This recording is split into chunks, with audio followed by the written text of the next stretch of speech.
Good morning and welcome to the Whiteboard Academy. So in today's lecture, we will be discussing some of the very important questions regarding our history section.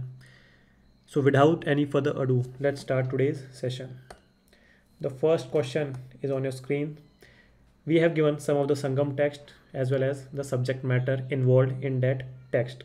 तो संगम का पहले period देख लेते हैं 300 BC to 300 AD. But अभी फ़िलहाल ही एक शायद से जगह मिली है Keezhadi in Tamil Nadu and this is an important current affair. So इसमें हमारे 800 BC तक टाइम संगम एज का देखा जाता है. तो ये याद रखना, शायद से किलाड़ी नाम है. First is Silappatikaram, love story of dignitary called Kovalan. Yes, and it is written by Ilango, ऐसा ही नाम था, एडिकल कुछ ऐसा नाम था.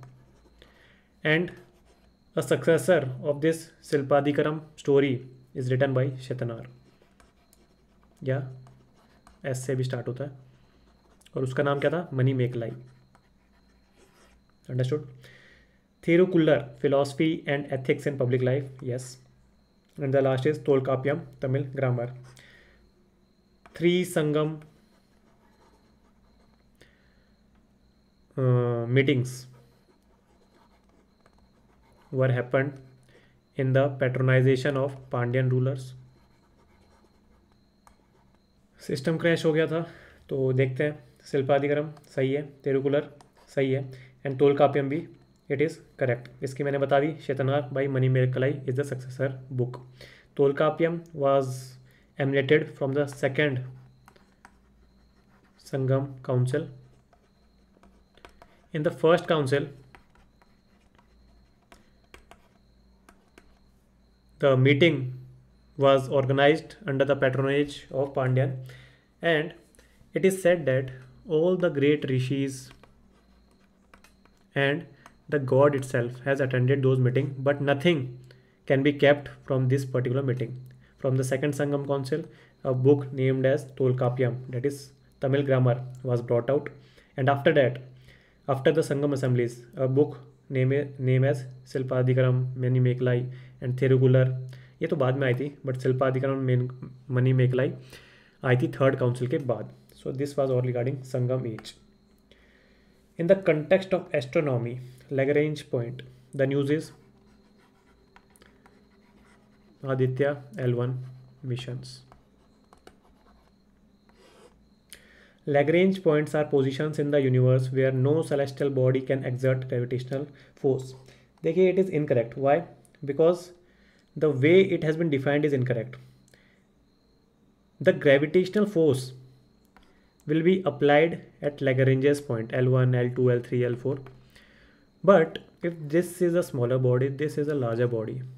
Suppose this is Lagrange point L1.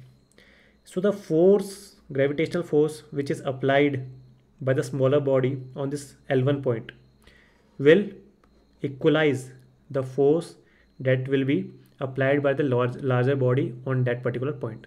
So the gravitational forces will become equal, and hence these points can be used by spacecraft to reduce fuel consumption. So only 2 is correct. Regarding Cholas, देख लीजिए.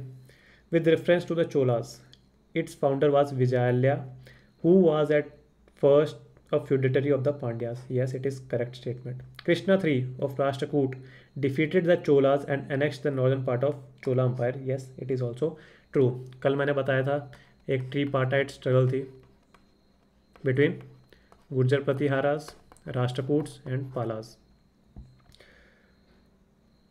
Then Rajraj destroyed the Chera navy and invaded Sri Lanka. It is also correct. So all 3 are correct. Ramman एक festival है, उसके बारे में. It is a religious festival and ritual theatre. Yes. It originated in Himachal Pradesh. It is incorrect. Uttarakhand है. And it is listed on UNESCO's intangible cultural heritage site. Yes, it is indeed correct. और अभी recently किसको मिला है, Garba. So this is incorrect. Only 2 are correct. In the context of financial sector, reverse book building नाम है, ये किस संदर्भ में लिया जाता है, तो ये रट लीजिए. The process where investors bid for the shares of a company they want to buy back from the public to delist from the stock exchange. A company one has been listed in stock exchange BSE and NSE, आपको पता होगा, national stock exchange, Bombay stock exchange. Now this company want to delist from the stock exchange, so it has to buy back its own share, and that is nothing called but reverse book building process. The painted grey ware. अच्छा, इससे पहले बताने से पहले मैं आपको एक सीधा ही बता देता हूँ. बैलेंस ऑफ पेमेंट क्लासेस पता है, तो BOPN. Bronze pottery, ochre pottery, painted grey ware phase and northern black pottery. So this is chronological order. ये पूछा गया था अभी रिसेंटली भी, कुछ एग्जाम्स हुए थे उसमें भी पूछा गया, तो याद कर लीजिए. BOPN, बैलेंस ऑफ पेमेंट, और N याद रख लीजिए. The use of painted grey ware started to gain prominence. अच्छा, पूछा गया है how many of the following changes happened with the transition from early Vedic to later Vedic age. तो आपको सारी चीज़ें वैसे पता ही होगी कि बियॉन्ड आई थिंक 1 लाख से 40,000 कौन सी थी, पेलियोलिथिक. 40 से 10,000 कौन सी है, मीजोलिथिक. देन 10 से कुछ आई थिंक 7,000 ये कौन सी थी, सॉरी 10 से 1,000 तक ये थी कुछ अपनी नियोलिथिक. देन अपनी चालकोलिथिक आती है कुछ 2300 से. मतलब मेरे को एकदम सुपरफिशियल वे में याद है, तो एग्ज़ाम में हेल्प हो जाती है. कुछ 1700 लगा लीजिए, ये थी अपनी चालकोलिथिक. और इसी के बीच में हमारी IVC भी आई थी ना, यहाँ कहीं IVC आई थी, वो भी यही रेंज में थी, ऐसे ही कुछ रेंज में. और फिर ले दे के हमारे पास आ जाती है 1500 से 1000, दैट इज़ अर्ली वैदिक. देन 1000 से 700 लेटर वैदिक, और 700 के आसपास हमारे पास आ जाते हैं Mahajanapadas. Understood. Decrease in the status of women in both polity and society. Yes, in the early Vedic societies हमने देखा था women attend sabhas and samitis, but in the later Vedic phase the women has lost the right to attend the sabhas and samitis. The appearance of the institution of gotra which signified the descent of a common ancestor. Yes, ये भी आना start हो गया था. पहले early वैदिक में only वर्णा था, बट लेटर वैदिक में कास्ट एंड गोत्रा आना स्टार्ट हो गया था. The focus of rituals shifted from material gains to spiritual upliftment. ये नहीं हुआ था. The focus on rituals based on material gains has strengthened by some of the yajnas like Rajasuya, Ashvamedha. तो ये सब आने लग गए थे. So only 3 are correct. The concept of शून्यता, ये याद रख लीजिए. शून्यता एम्प्टीनेस है जो, that has been propounded by Nagarjuna. तो ये मध्यमिका है. ठीक है, स्कूल मध्यमिका. और ये सारे बुद्धिज़्म के हैं. अगर आपको बुद्धिज़्म की मीटिंग्स याद रखनी है तो बहुत ही ईजी तरीका है. First, second, third, fourth. सबसे पहले राजगीर में हुई थी, सेकंड वैशाली में, थर्ड पाटलिपुत्र में, और लास्ट कश्मीर में. तो रावा पाका ऐसे हो जाता है. अंडरस्टूड.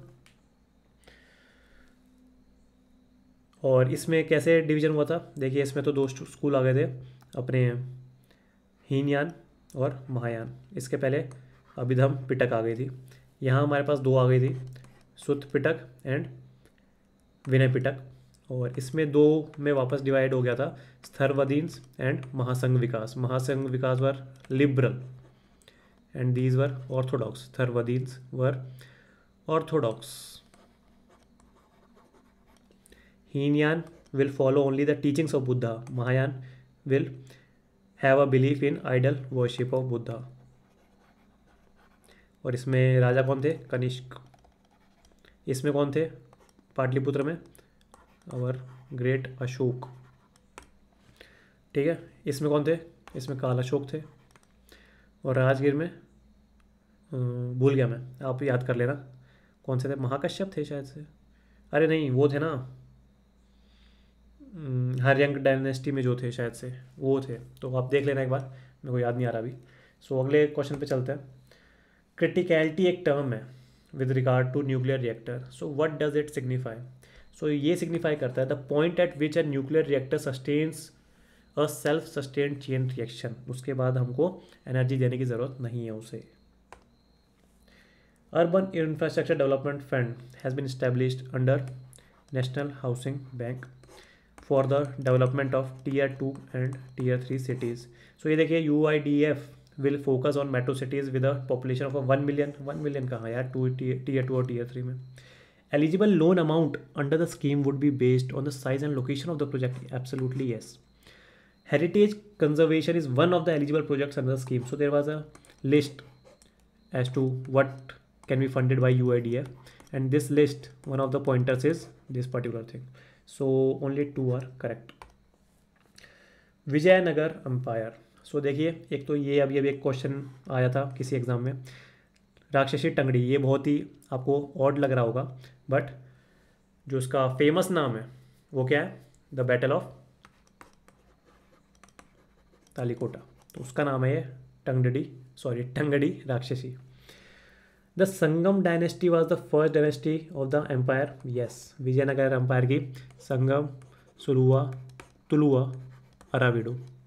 और ये जो तुलुआ थी इसके थे Krishnadeva Raya. Krishnadeva Raya, a prominent ruler of the empire, belong to this dynasty? No. In 1565 Krishnadeva Raya's forces. अच्छा, ये जो बैटल ऑफ टंगड़ी राक्षसी या तालीकोटा थी ना, इसमें लीड किया था रामा राया ने. तो ये भी इनकरेक्ट हो जाता है. तो correct answer is only 1. Hope so आपको आज का हिस्ट्री का लेसन अच्छा लगा होगा. Please like the video, share it with your friends and subscribe to our YouTube channel. तब तक के लिए मिलते हैं अगली बार ऐसे ही सेट ऑफ क्वेश्चंस के साथ. Good bye and take care.